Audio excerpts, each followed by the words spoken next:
please subscribe and don't forget to press the bell icon to get notified whenever we upload a new video. Well, high on entertainment value if you are not a stock market investor, especially in emerging markets. But we had a crunching fall for emerging markets yesterday. India was part of that. Let's see if today there is any kind of recovery. This is Bazaar Morning Call. I am Anuj, with me Sonia and Surabhi. Good morning. Hi, morning. Good morning, Anuj. Good morning, Sonia. Good morning. So if you're not a stock market investor, high on entertainment, but if you are, then high blood pressure, right? After looking at all of these comments, it seems to be a double whammy of sorts. I mean, we of course have our own problems to deal with as well, and on top of that, now global cues. So you get a sense that it could be slightly tricky for us. Yeah, it could be, and you know, it happens once in a while. This year is going to be like that, and you know, Sonia. This has been the call for some time now that this year the theme is going to be capital preservation. Last year was the great year for equity markets, and last year we were up 40-45%. This year, even if we're down 5-10% at the mid-cap level, we're still giving you a CAGR of 20%, which is still par for the course. Look, politics, both domestic and geopolitics, is a bit of a risk now. I think what happened yesterday, especially in Jammu and Kashmir, is an indicator of you know, the BJP now in an election mode. So it won't surprise me if from here on, you know, that the talk of early general election is also, you know, gathering steam. So politics, domestic politics on one side, geopolitics on the other side. You have two big risks for the market this year. So, and you know, as you would have seen over the last 3 or 4 days, even if you'd ask the best of the traders, it's been tough. And especially if you're taking aggressive trades. Yesterday, for example, was all over the place. When we started closing bell, it looked like the markets put a bottom in place and was moving on. And then in the last 30 minutes, again, there was a big decline that took place. So my basic sense is this is perhaps a decent time to raise some cash levels and wait for the right opportunities. The market perhaps this year will give you a decent correction in even good quality stocks. It's already started to do that. What the market has done is, over the last few days, it's taken out the weak longs. Perhaps it will at some point take out the weak shorts as well.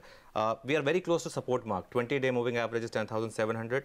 50-day moving average is 10,650. If this market makes a higher low, in that case, this level should hold. If this level does not hold and the market has to go lower, the last low for the market, closing low was 10,593. So, in a sense, closing low was 10,593. So, in a sense, this really is the zone. If the market has to bottom out, it has to bottom out here. But do you get a sense that it could be within this range? Because, you know, is this a lot of people are now drawing parallels to the 2008 scenario. I don't know if it's unwarranted, but the Dow has wiped out all of its gains of the year. So is it going to be a trading range, or do you get a sense that there could be a breakdown as well? Yeah, you know, it's important because just, you know, 7 days back, we were talking about the probability of all-time high. When the Nifty went to 10,950. Exactly. And, you know, now we are talking about whether the market would go back and, you know, test the previous low. Essentially, the market is doing nothing at index level. At index level, it's basically a large range, 10,550 to 10,950 thereabout. If you want to crunch it, perhaps 10,600 to 10,800. You don't have triggers right now to break this range because on the downside, the banks have been strong. You know, ICICI Bank and HDFC Bank both supporting the Nifty. Reliance in between supports the market. Larsen & Toubro supports the market. One thing which is clear though is that on the mid caps, we are starting to see second round of deleveraging. And that is where my basic premise is that if you bought the last recovery, you could be in for some pain, especially if you manage to get into, again, the low quality or high beta names of the system. Anuj, just to take that point forward, you know, I think the last time we were at the higher zone of the range, global cues weren't that big an issue. I mean, it was pretty much sort of, we were talking about our own internal concerns, whether it was politics or whether it was, you know, micros, etc. But just looking at the way the global tide has turned, the liquidity tide since the Fed hike, I was looking at some international data points as well, just to put some numbers in context. Since the Fed hike, there's $5.5 billion that's flown out of emerging markets.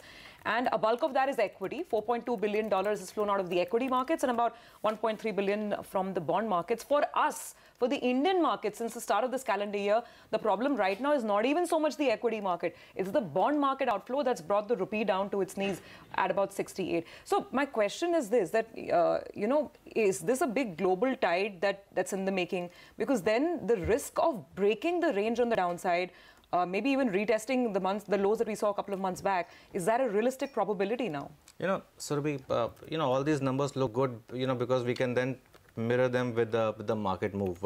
All through 2017, FIs were selling, and perhaps more than this. Post demonetization, FIs have been selling.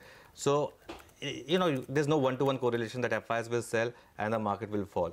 Last year, entire year, the only story that we were telling our viewers is that this is a great domestic story, and all the domestic mutual funds are pouring in with money.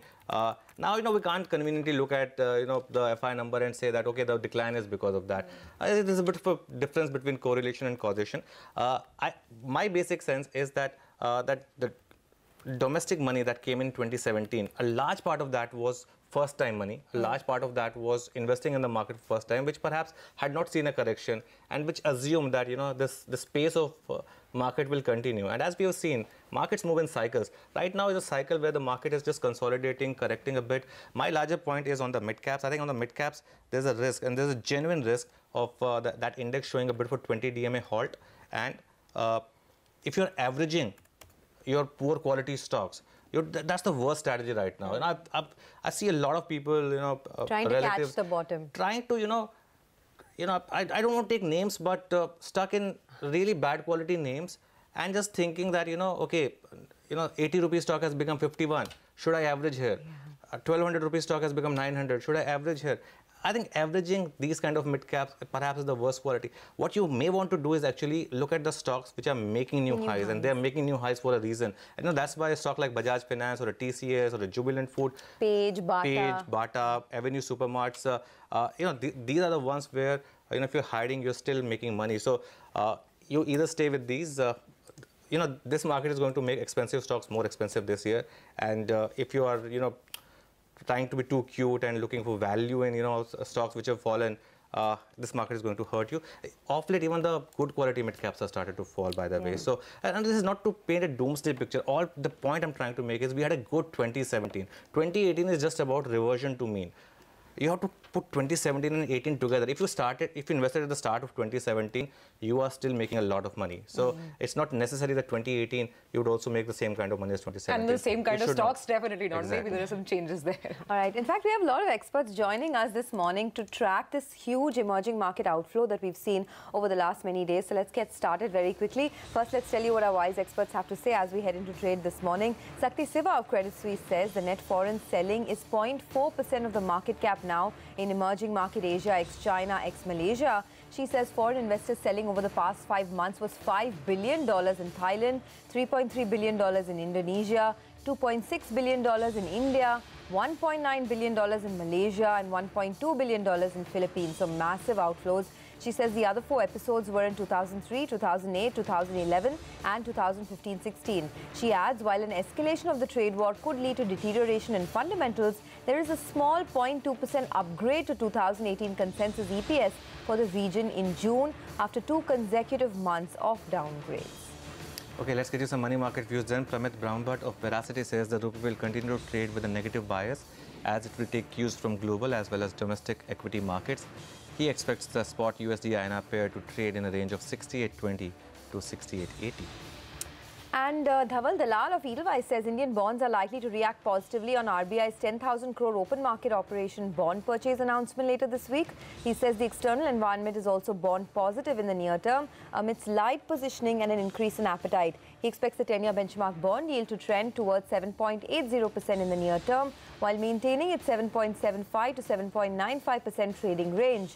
He remains cautiously optimistic on bonds while maintaining a key eye on the dollar, crude oil and US Treasury yields for further cues on bond yields. Okay, on that note, let's head across to Nigel. Take a look at how global markets are shaping up today. Some calm after the storm. Well, the trade war fears continue to worry global markets. Yesterday, we had Beijing that was saying that, in fact, we're going to be levying taxes on around on the U.S. goods that are being imported. Well, Donald Trump, he's come back. He's saying we're going to levy additional 10% on the $200 billion worth of goods that are coming in from China. So basically, the trade war fears, they're back. And that's what led to a bit of a sell-off yesterday in the U.S. markets. The Dow, the Nasdaq, as well as the S&P, they were struggling in yesterday's trading session. The top losers on the Dow, they include the likes of Boeing as well as Caterpillar. Both those 2 stocks were down more than 2% by the time they wound up. In fact, if you look at the Dow, it's been on a bit of a losing streak, and now it's erased all its gains for the year. And it's the 6th straight session that we saw losses. That's the longest losing streak since March 2017.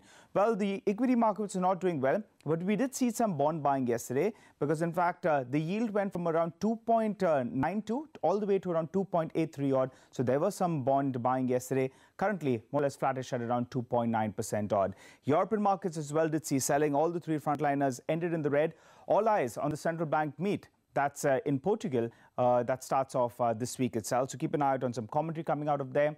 Emerging markets, we were talking about the Brazilian index seeing selling. Well, yesterday, it did bounce back. Big rally is what we saw out there. 2.3% rally. The Russian market, though, ended in the red. Today, we have the Japanese index. That's more or less flattish. But a couple of those other markets, they were seeing a bit of a bounce. The Kospi in particular, that's up close to around 1%. It's recovered its losses and moved into the green. Brent crude prices still holding at around $75.5 per barrel. So keep an eye out on that front. The SGX Nifty, though, for starters, is indicating a flat start. Back to you. Okay, Nigel, thanks a lot for that. Well, so we was referring to some FI numbers. Cameron Brandt of EPFR Global now joins us on the phone line. Cameron, good morning. So we've seen quite a bit of outflows from emerging markets. You know, a lot of parallels are being drawn between this year and 2008. Would that be a fair comparison? We've certainly seen quite a bit of selling in recent weeks. And certainly, pardon me, an exodus from the emerging markets equity funds that we track.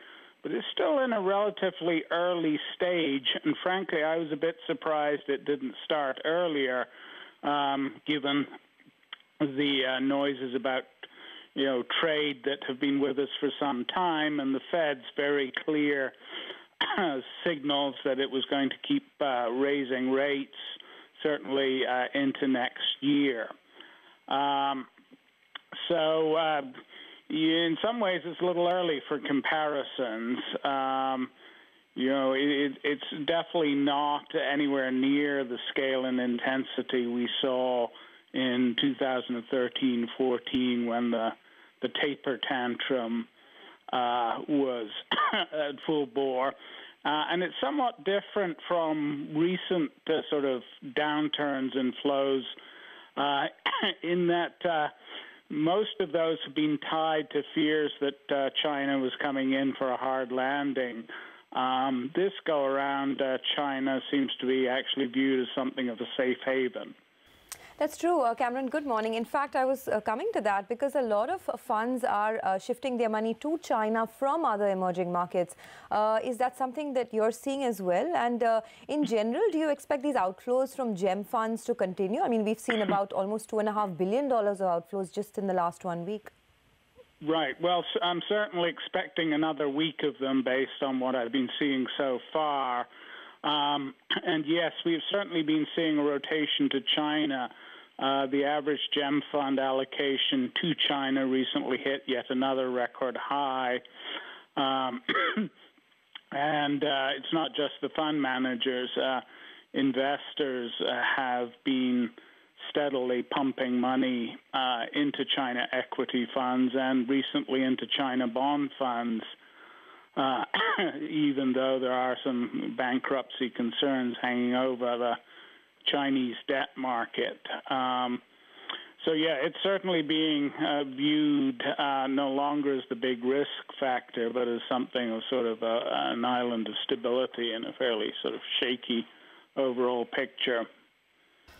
Cameron, when it comes to India and the few India-dedicated funds that are out there, or at least ETFs that have a significant exposure to India, how do you compare today's picture with what was happening during the peak of the taper tantrum back in 2013?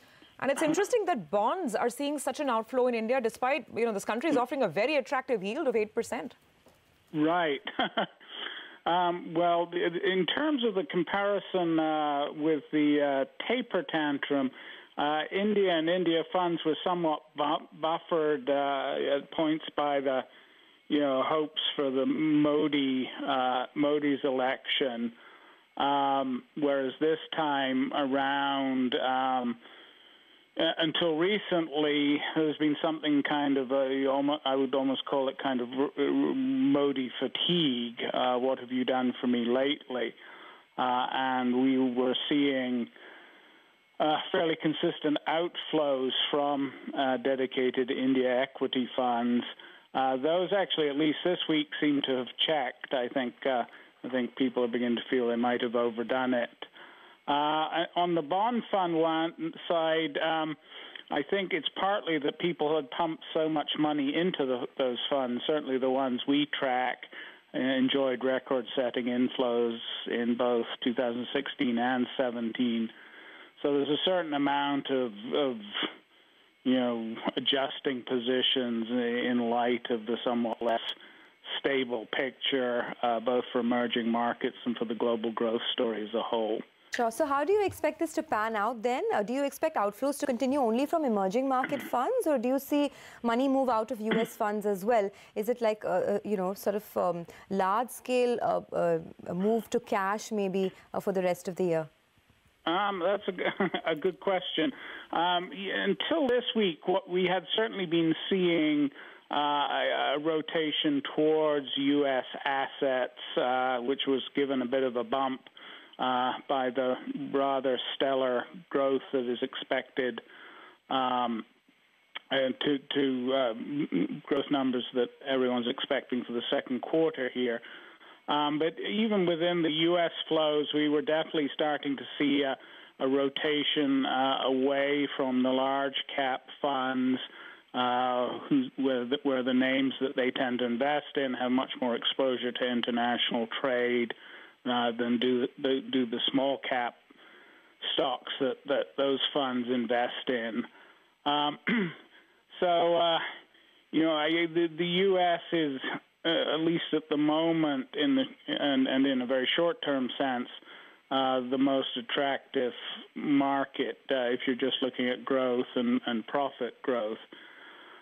What I expect for the summer actually is to see more outflows from the GEM funds. I think investors are worried enough about the overall picture for emerging markets that they don't want to just be caught with blanket exposure. But I'm certainly seeing, selective interest in markets, especially markets, and this is something you'll have heard from me before, markets with a credible reform story, or markets with a credible reform story. So in percentage of flows as a percentage of assets under management, Saudi Arabia equity funds have been the standout country fund group this year, with investors sort of piling into that reform story. Interestingly, even Mexico and Brazil equity funds have managed to take in money more often than not huge amounts of it, but they haven't seen the kind of sell-off that you might expect given what GEM funds have been going through. And again, this is tied to the fact that investors are very hungry for any kind of reform story. Okay, Cameron, we'll have to actually leave it at that. Thank you for stopping by and speaking to us. Appreciate your thoughts this morning. Well, that's the word coming in. Expect more outflows, especially from GEM funds. Here's a quick programming reminder. Our special series, Hunting for Value. Today, we'll focus on a mid-cap energy company whose stock has lost 25% in 2018. Is it a value pick or is it a trap? Stay tuned to catch all the details at 9:50 a.m. this morning. Hi guys, welcome back. You're watching Bazaar Morning Call. This morning, it's all over the place actually for the global markets. The SGX Nifty has now recovered a tad bit, but the other markets are not doing that well. Shanghai is down, but as you can see, some of them staging an attempt to recover. Our team is here to give you the list of top 10 stocks to watch as we head into trade this morning. So let's go straight across to all of them. Anuj, what are you looking at today? So two beverage stocks. United Spirits on the green side, Tata Global on the red side. It's that kind of market actually.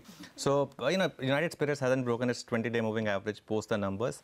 And if you see yesterday's numbers, there was quite a bit of jump in delivery buying.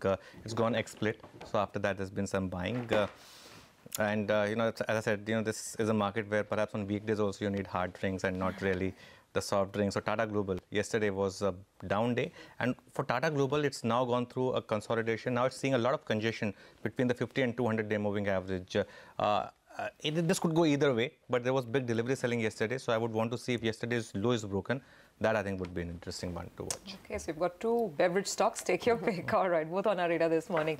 Ekta, Cipla in the news. Pharma is always in the news, but what's the trigger today for Cipla? Well, it's a small trigger, and maybe it would be a little bit of a sentiment positive for Cipla, where they've received approval for an HIV drug called Cestiva generic. So basically, it is, around $100 million drug. So however, the drug size itself is not that big and the opportunity from the drug is decent, but it is the spate of approvals that Cipla has received in the past couple of days that would probably enthuse the market.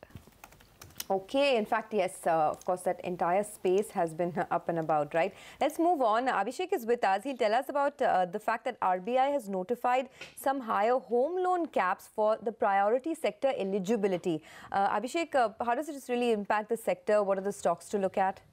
Well, Sonia, it's a good move. Although they had notified it earlier, the circular has been made now and it has a few changes also. So they have increased the ticket size for metro loans up to 35 lakh to be classified under, priority sector lending target. And for non-metro loans up to 25 lakh versus 20 lakh earlier actually classifies for loans under priority sector lending target. Now, along with that, they have also increased the family income criteria. So for economically weaker section, the family income can be up to 3 lakh who can avail loans under PMAY, that is Pradhan Mantri Awas Yojana, and for low income group about up to 6 lakh of family income can take loans under PMAY. So stocks to watch will be SDFC Limited, India Bulls Housing, DHFL, LIC Housing and Canfin Homes. Back to you. Okay, Abhishek, thanks a lot for that.